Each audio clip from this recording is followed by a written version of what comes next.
இன்னைக்கு நம்ம ரசிக்க ருசிக்கல என்ன பார்க்க போறோம் அப்படின்னு பார்த்தீங்கன்னா, புளி அவல் இல்லைன்னா அவல் புளியோதரை எப்படி வேணாலும் நம்ம சொல்லலாம். இன்னைக்கு அதுதான் நம்ம பார்க்க போறோம். அதுக்கு முன்னாடி நெறைய பேர் ரசிக்க ருசிக்க ப்ரோகிராம்ல கலந்துக்கணும்னு கேட்குறீங்க. நீங்க பண்ண வேண்டியதெல்லாம் ஜெயா டிவிக்கு என்ன ரெசிபி பண்ண போறீங்கங்கிறத டீட்டெயில்டா எழுதி, உங்களுடைய ஃபோன் நம்பர மறக்காம எழுதி அனுப்பணும். இதுதான் நீங்க பண்ண வேண்டியது. இன்னைக்கு நாம இப்ப என்ன பார்க்க போறோம்னு பார்த்தீங்கன்னா, புளி அவல் எப்படி பண்றதுன்னு பார்க்க போறோம். அதுக்கு தேவையான இன்கிரீடியன்ட் என்னென்னன்னு பார்த்துட்டு வந்துடலாம் வாங்க. அவல் புளியோதரை செய்ய தேவையான பொருட்கள்: கெட்டி அவல் 1 கப், புளி கரைசல் 1/2 கப், வேர்க்கடலை 1 டேபிள் ஸ்பூன், கடலைப்பருப்பு 1 டீஸ்பூன், உளுத்தம்பருப்பு 1 டீஸ்பூன், ரசப்பொடி 2 டீஸ்பூன், எண்ணெய் தேவையான அளவு, பச்சை மிளகாய் 2, வரமிளகாய் 3, கருவேப்பிலை சிறிதளவு, மஞ்சள் பொடி 1/2 டீஸ்பூன், கடுகு 1/2 டீஸ்பூன், உப்பு தேவையான அளவு, பெருங்காயம் 1/4 டீஸ்பூன், வெல்லம் 1/4 டீஸ்பூன். அவல் புளியோதரை இல்லை புளி அவல் செய்கிறதுக்கு தேவையான பொருள் என்னென்னு பார்த்துட்டோம். இப்போ எப்படி பண்ணுறது அப்படிங்கிறத தான் பார்க்க போகிறோம். அதுக்கு முன்னாடி புளி அவல் அப்படின்னு சொன்னோன்னா என்ன பண்ணுவாங்க அப்படின்னு பார்த்தீங்கன்னா, அவல்லே புளி தண்ணியும் கரைச்சி விட்டு அதில் ஊற வைப்பாங்க. பட் நம்ம இன்றைக்கி அந்த மாதிரி ஸ்டைலில் பண்ண போகிறது இல்லை. அவல் புளியோதரை பண்ணுவோம் இல்லையா, நம்ம சாதாரணமாக அந்த ஸ்டைலில் தான் பண்ண போகிறோம். அதுலேயும் ரசப்பொடி யூஸ் பண்ணி பண்ண போகிறோம். அதுக்குன்னு தேவையான வறுத்த அரைச்சி பொருள்லாம் எதுவுமே போடாமல் கொஞ்சம் ஃபியூஷனாக டிஃப்ரெண்ட்டாக பண்ண போகிறோம். இப்போ அதுக்கு என்ன பண்ண போகிறோன்னா, நல்லெண்ணெய் தான் நல்லாயிருக்கும், எப்பயுமே சொல்கிறது தான். ஸோ நல்லெண்ணெய் விட்டுக்கலாம். அவல் நான் நல்லா ஒரு பெரிய கப்பில் 1 கப் எடுத்திருக்கேன். அதை நல்லா வாஷ் பண்ணிவிட்டு ஒரு 5 நிமிஷம் ஊற வச்சு தண்ணியெல்லாம் வடியை விட்டு எடுத்து வச்சுக்கிட்டிங்கன்னா, இதை பாருங்கள், இந்த மாதிரி பொல பொலன்னு வரணும். ரொம்ப குழைய ஊறி இருக்கக்கூடாது, அப்போ தான் நல்லாயிருக்கும். ஸோ இந்த மாதிரி இருக்கணும். இப்போ என்ன பண்ண போகிறோம்னு பார்த்தீங்கன்னா, நல்லெண்ணெய் விட்டுருக்கோம் இல்லையா, அது நல்லா காஞ்சிருது. தாளிக்கிறதுக்கு என்னென்னு பார்த்துடலாம். கடுகு, கொஞ்சம் கடலைப்பருப்பு, கொஞ்சம் உளுத்தம்பருப்பு, அப்புறம் வேர்க்கடலை. நீங்கள் டிஃபன் பண்ணணும், அவல் இருக்குது அப்படின்னு நினச்சிங்கன்னா, அவலில் எப்படி வேணாலும் பண்ணலாம். நீங்கள் வெறுமை பச்சை மிளகா தாளித்து கொட்டி அது மாதிரியும் பண்ணலாம், லெமன் புழிஞ்சும் பண்ணலாம், எந்த விதத்தில் வேணாலும் பண்ணலாம். சரி, கொஞ்சம் உப்பு புளிப்பு காரத்தோடு சாப்பிடணும் போல் இருக்குது அப்படின்னு நினச்சிங்கன்னா இந்த மாதிரி பண்ணி பாருங்கள், ரொம்ப டேஸ்ட்டாக இருக்கும். இதில் நம்ம ரசப்பொடி தான் சேர்க்க போகிறோம், வேறு எதுவுமே சேர்க்க போகிறது இல்லை. காரத்துக்கு பச்சை மிளகா வரமிளகாலாம் தாளித்து கொட்ட போகிறோம். பட் அந்த மேல் பொடின்னு பார்த்தீங்கன்னா ரசப்பொடி தான் இது. இப்போ இதுலேயே 2 வரமிளகா, அப்புறம் 2 பச்சை மிளகா, கொஞ்சம் மஞ்சள் பொடி சேர்த்துக்கலாம்.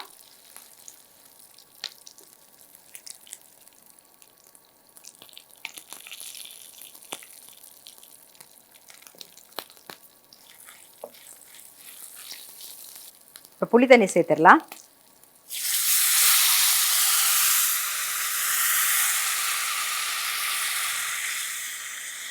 இது கூடவே ரசப்பொடி,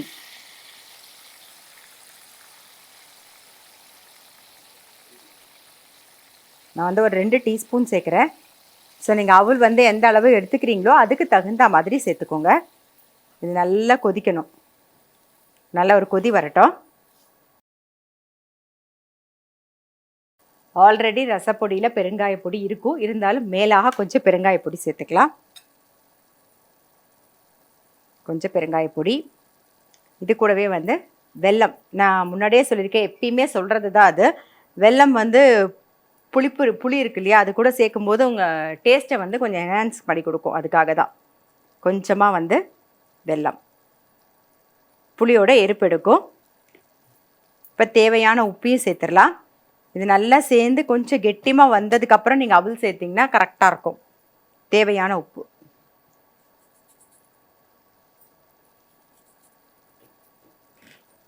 கொஞ்சமாக தண்ணி விட்டுப்போம்.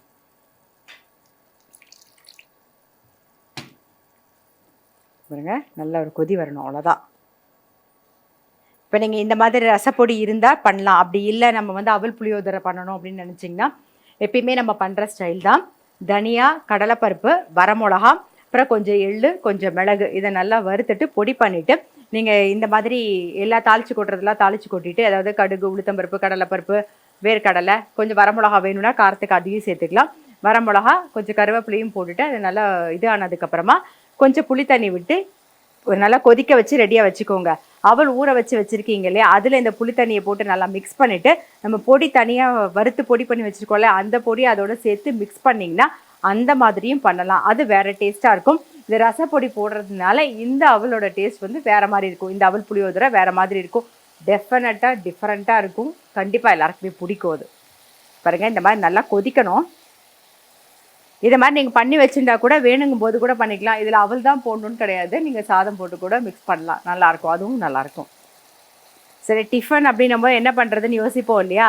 அவல் வீட்டில் இருக்கும், இருந்ததுன்னா டக்குன்னு பண்ணிடலாம். இதெல்லாம் முன்னாடியே சொன்ன மாதிரி தான், இந்த வெயிலுக்கு ஏற்ற மாதிரி ரொம்ப நேரம் நீங்கள் கிச்சனில் நிற்க வேண்டாம். டக்குன்னு பண்ணுற மாதிரியான ரெசிபி தான் நம்மளோட ரசிக்க ருசிக்க ப்ரோக்ராமில் எப்பயுமே வரும். பாருங்கள், இந்த மாதிரி சேர்ந்து வந்திருக்கா. ஸோ இந்த மாதிரி சேர்ந்து வரணும், அது அப்போ தான் நல்லாயிருக்கும்.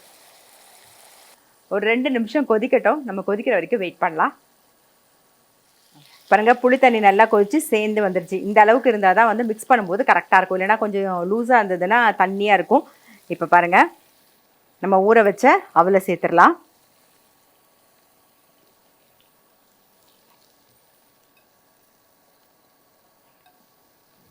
சேர்த்து நல்லா மிக்ஸ் பண்ணிவிடுவோம். ரொம்ப சிம்பிள், டக்குன்னு பண்ணுற ஒரு டிஃபன் இது. இது கூட மேலாக வந்து கருவேப்பிலை சேர்த்துடலாம். அவ்வளோதான். நீங்கள் பார்த்துட்டு இருக்கிற நேரத்துலேயே வந்து இதை பார்த்த உடனே டக்குன்னு பண்ணுற மாதிரியான ரெசிபி தான் இது. ரசப்பொடி எல்லார் வீட்லேயும் இருக்கும். ஸோ டக்குன்னு பண்ணிவிடுவோம். அப்படியும் இல்லைனாலும் நம்ம ரசத்துக்கு வறுத்து அரைப்போம் இல்லையா, தனியா, தோரம்பருப்பு, மிளகு, சீரகம் எல்லாம் வறுத்து பொடி பண்ணி கூட சேர்த்து போட்டு பண்ணிடலாம். வேணும்னா இதில் வந்து எள்ளு வந்து லாஸ்ட்டாக வறுத்துட்டு கோர்ஸாக பொடி பண்ணி அதை நம்ம சேர்த்துக்கலாம். இது எல்லாமே ஆப்ஷனல் தான். நான் சொல்கிறது எல்லாமே நம்மக்கிட்ட என்ன இருக்கோ அதை வச்சுட்டு டக்குன்னு பண்ணுற மாதிரியான ரெசிபி தான். இது வேணும் அது வேணும்லாம் அவசியம் கிடையாது. என்ன இருக்கோ அதை வச்சு உடனே பண்ணி முடிச்சிடலாம். பாருங்கள், நம்மளுடைய அவல் புளியோதரை ரெடி. ஸோ இதை சர்வ் பண்ணிடலாம். இந்த அவல் புளியோதரை அப்படியே சாப்பிட்றதுக்கே ரொம்பவே நல்லாயிருக்கும். அப்படி உங்களுக்கு வேணும் அப்படின்னு நினச்சிங்கன்னா அப்பளம், படாம் அதெல்லாம் தொட்டுன்னு சாப்பிட்டிங்கன்னா ரொம்பவே டேஸ்ட்டாக இருக்கும். ஸோ இப்போ இதை சர்வ் பண்ணிவிடுவோம்.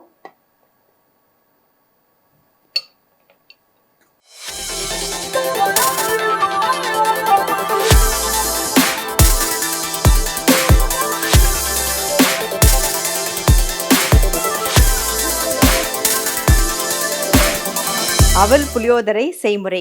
ஒரு கடாயில் எண்ணெய் விட்டு காஞ்சதுக்கு அப்புறமா கடுகு, கடலைப்பருப்பு, உளுத்தம்பருப்பு, வேர்க்கடலை, அதுக்கப்புறம் வரமிளகா, பச்சை மிளகா, கொஞ்சமாக மஞ்சப்பொடி, அதுக்கப்புறம் புளி தண்ணியும் விட்டு தேவையான அளவு உப்பு, ரசப்பொடி எல்லாம் சேர்த்து நல்லா ஒரு கொதி விடணும். அதுக்குள்ளே என்ன பண்ணணும்னா, இந்த பக்கம் வந்து 1 கப் அவலை வந்து நல்லா வாஷ் பண்ணிவிட்டு நல்லா பொலன்னு ஊறி ரெடியாக இருக்கணும். புளி தண்ணி நல்லா கொதித்து கெட்டியாக சேர்ந்து வந்ததுக்கப்புறமா நம்ம ஊற வச்சிருக்கிற அவலையும் சேர்த்துட்டு மேலாக கருவேப்பிலையும் போட்டுட்டு மிக்ஸ் பண்ணிவிட்டு இறக்கிட்டோன்னா நம்மளுடைய அவல் புளியோதரை ரெடி.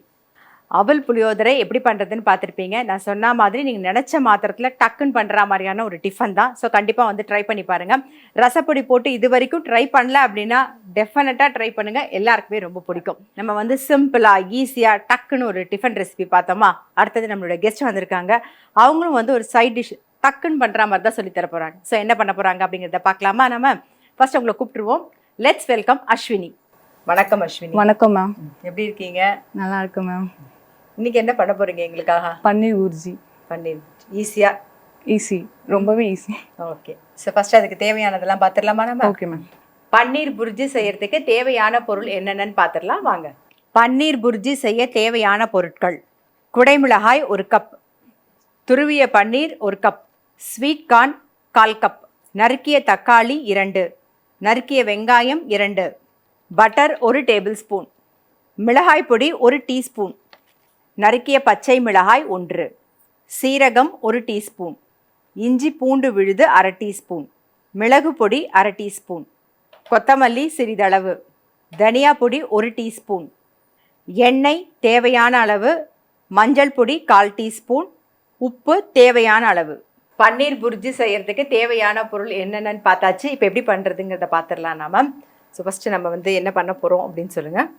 ஃபஸ்ட்டு ஆயில் ஆட் பண்ணிப்போம். பேன் ஹீட் ஆனதுக்கப்புறம் ஆயில் ஆட் பண்ணிக்கலாம். இந்தாங்க.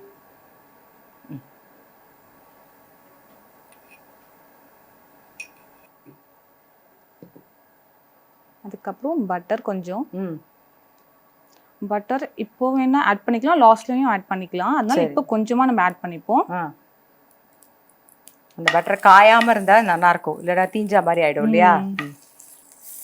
ஓகே நெக்ஸ்ட் சீரகம் கொஞ்சம் ஆட் பண்ணிக்கலாம்.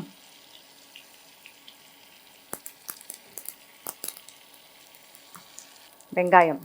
இப்போ வந்து ஆனியன் ஆட் பண்ணிக்கிறேன். எண்ணெய் நல்லா காஞ்சதுக்கு அப்புறம் ம் இப்போ ஆனியன் ஆட் பண்ணியிருக்கோம். இது வந்து ரொம்ப வந்து 40% மட்டும், அதாவது கண்ணாடி மாதிரி வதங்கணும். 40% மட்டும் வதக்கணும், போதும், ரொம்ப வதக்க வேண்டாம். அப்புறம் வந்து தக்காளி சட்னி மாதிரி ஆயிடும். அதனால கொஞ்சமா கலர் சேஞ்ச் ஆனமே நம்ம வந்து தக்காளி ஆட் பண்ணுவோம். சரி, இப்போ அதுக்கு முன்னாடி ஜிஞ்சர் கார்லிக் பேஸ்ட்டும் ஆட் பண்ணிக்கணும். சரி, இப்போ அதான் ஆட் பண்ண போறோமா? செட் பண்ணிட்டீங்க. அது அப்படியே வதக்கிட்டே நீங்க என்ன பண்றீங்க அப்படின்னு சொல்லுங்க உங்களை பத்தி. நான் வந்து ஐடியில் ஒர்க் பண்ணுறேன். ஐடியில் ஒர்க் பண்ணுறேன். இது எப்பயாவது வீட்டில் டைம் இருக்கும் போது சமைப்பேன், அவ்வளோதான்.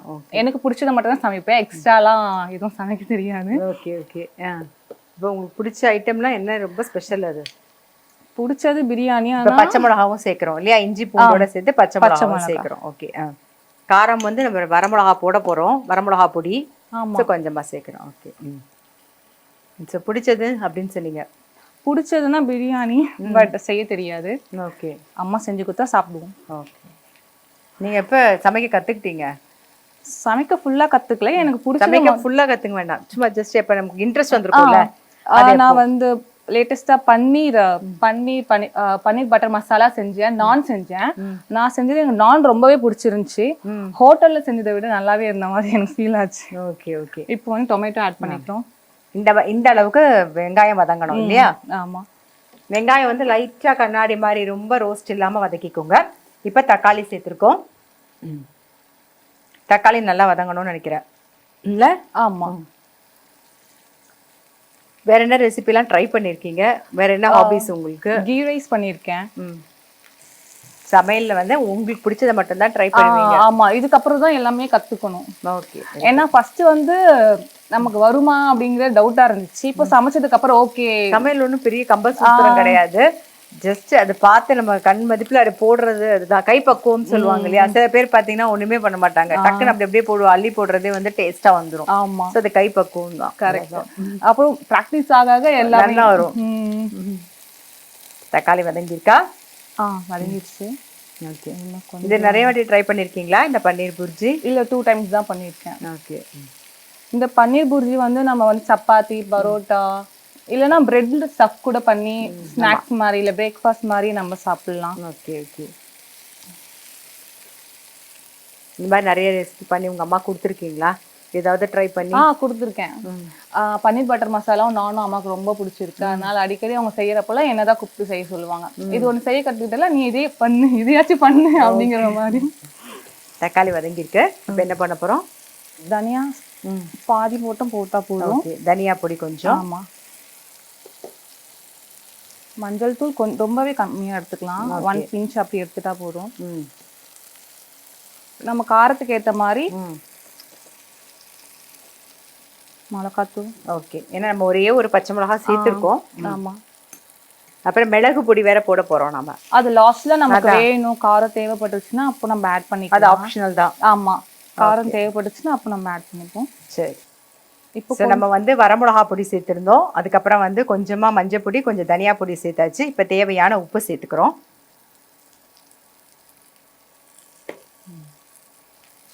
லாஸ்ட்லயும் நம்ம ஆட் பண்ணிக்கலாம் சால்ட் வேணும்னா. இப்போ கொஞ்சமா ஆட் பண்ணிருக்கேன். இப்போ கேப்சிகம் ஆட் பண்ணிக்கலாம். நாம வந்து மஞ்சள், ரெட், கிரீன் 3 சேர்க்கிறோம். ஏதோ ஒன்னு இருந்தா கூட ஓகே இல்லையாமா? ஆமா, இது கலர்ஃபுல்லா இருக்கணும்னு சொல்லிட்டு நான் இது ஆட் பண்ணிருக்கேன். நம்ம வீட்ல கிரீன் மட்டும் இருந்துச்சுன்னா நம்ம கேப்சிகம் கிரீன் மட்டும் ஆட் பண்ணிக்கலாம். ஓகே. இப்போ சில்ட்ரன்ஸ்க்குலாம் கலர்ஃபுல்லா. பன்னீர் புர்ஜில வந்து குடமிளகா சேர்ப்பாங்களா இல்ல வெறும் பன்னீர் மட்டும் தான் போடுவாங்க? அப்படியும் பண்ணலாம், இதுவும் சேர்க்கலாம். இது சேர்ந்தா இன்னும் கொஞ்சம் எக்ஸ்ட்ரா டேஸ்ட். கேப்சிகம் வந்து எப்பவுமே கொஞ்சம் எக்ஸ்ட்ரா டேஸ்ட், வாசனை, அதுக்குன்னு ஒரு வாசனை இருக்கு. ஆமா. இந்த பார்க்கவே நல்லா கலர்ஃபுல்லா இருக்கு. அந்த வர மிளகா பொடியை பொறுத்து தான் வந்து அந்த டிஷ்ஷோட கலர் மாறுறதுமே. இப்போ கொஞ்சமா தண்ணி ஆட் பண்ணிப்போம். பாருங்க, போதுமா? போதும்.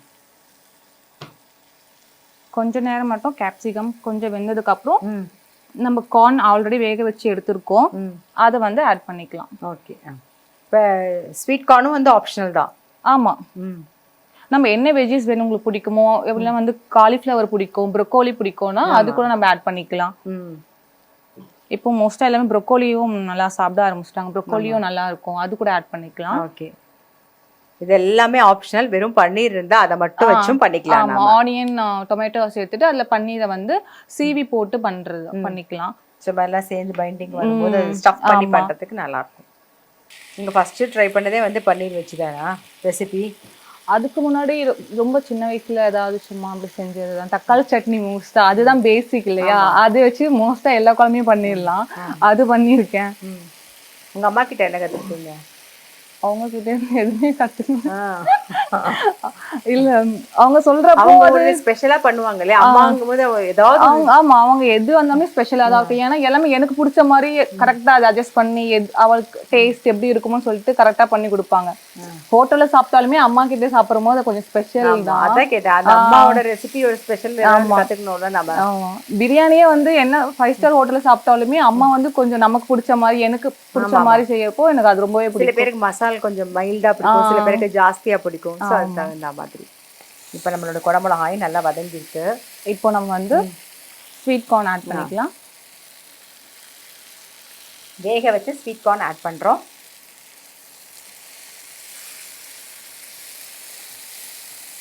அதுல உப்பு போட்டிருக்கோமா? ஸ்வீட் கார்ன்ல வேக வச்சு லைட்டா உப்பு போட்டிருக்கோம். சரி, நம்ம ஆல்ரெடி உப்பு அதுல போட்டிருக்கோம். சரி, எல்லாம் சேர்ந்து வரும்போது தேவைப்பட்டா லாஸ்டா பார்த்துக்கலாம்.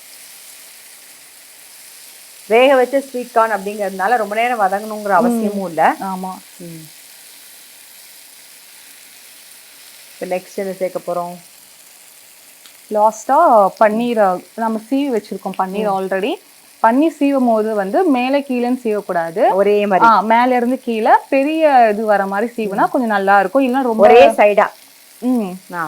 ஆமா, மேல இருந்து கீழே வர மாதிரி பண்ணணும்.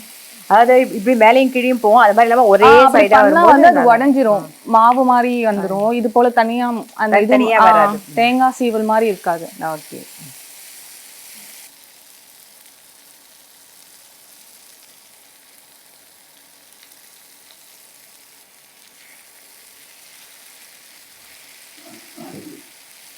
பன்னீர் புர்ஜி ரெடின்னு நினைக்கிறேன். அவ்வளவுதான், முடிஞ்சிருச்சு. கண்டிப்பா இது கூட சப்பாத்தி சாப்பிட்டா ரொம்பவே நல்லா இருக்கும். ஏன்னா நம்ம கொஞ்சம் கிரேவி மாதிரியும் வந்திருக்கு. சோ செமி சாலிடா பண்ணிருக்கோம், ரொம்ப தண்ணியா இல்லாம ரொம்ப திக்காவும் இல்லாம செமி சாலிடா பண்ணிருக்கோம்.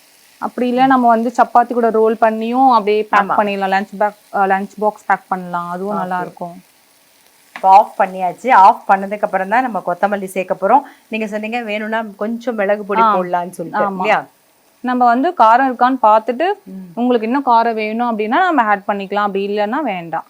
ஆனா இப்ப நம்ம வந்து ஒரு பிஞ்ச் மிளகு பொடி ஆட் பண்ண போறோம். ஓகே, கொஞ்சம் கொத்தமல்லி, அதுக்கப்புறம் மிளகு பொடி சேர்க்க போறோம் இல்லையா? ஆமா, மிளகு பொடி அவங்க ஆப்ஷனல் சொல்லியிருக்காங்க. நீங்க வரமிளகா பொடி கொஞ்சம் கம்மியா போட்டுட்டீங்கன்னா மிளகு பொடி சேர்த்துக்கலாம். இல்லைன்னா அது கொஞ்சம் காரம் இருந்தால் காரம் மட்டும் உங்களுக்கு தகுந்த மாதிரி பார்த்து போட்டுக்கோங்க. அவ்வளோதான், நல்லா ஒரு மிக்ஸ் பண்ணியாச்சு. இதை சர்வ் பண்ண வேண்டியதான். நல்ல ஒரு சப்பாத்தி கூட சாப்பிடும்போது ரொம்பவே டேஸ்ட்டாக இருக்கும். லாஸ்ட்டாக வேணும்னா நம்ம பட்டர் போட்டுக்கலாம், இன்னும் க்ரீமியாக இருக்கும். வேணும்னா ஓகே, அப்படி இல்லை குக்கிங் க்ரீம் கூட நம்ம ஆட் பண்ணிக்கலாம், அதுவும் நல்லா இருக்கும். லாஸ்ட்டாக க்ரீம் போட்டேன் நானும். அப்படி க்ரீம் இல்லைன்னா பரவாயில்ல, பட்டர் மட்டுமே ஆட் பண்ணாலுமே நல்லா இருக்கும். ஓகே, ஸோ இப்போ நம்மளுடைய பன்னீர் புர்ஜி வந்து ரெடி. இப்போ அதை பிளேட்டிங் பண்ணிடுவோம் நாம.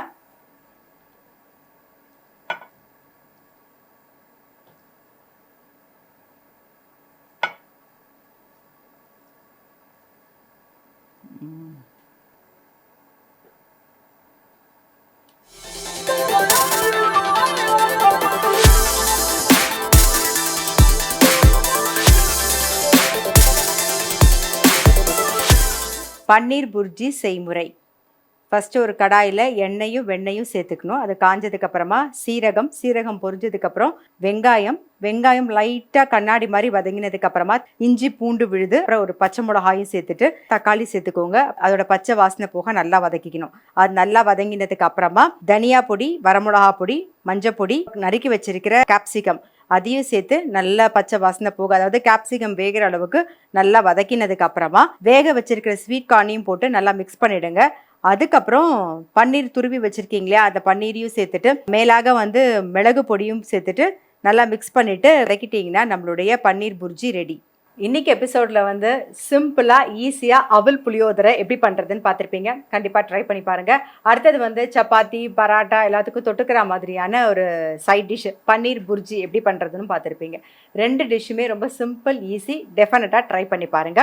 நான் அடுத்த எபிசோட்ல சந்திக்கிறேன். அதுவரை உங்களிடம் இந்த விடைபெறுவது உங்கள் சித்ரா முரளி. நன்றி, வணக்கம்.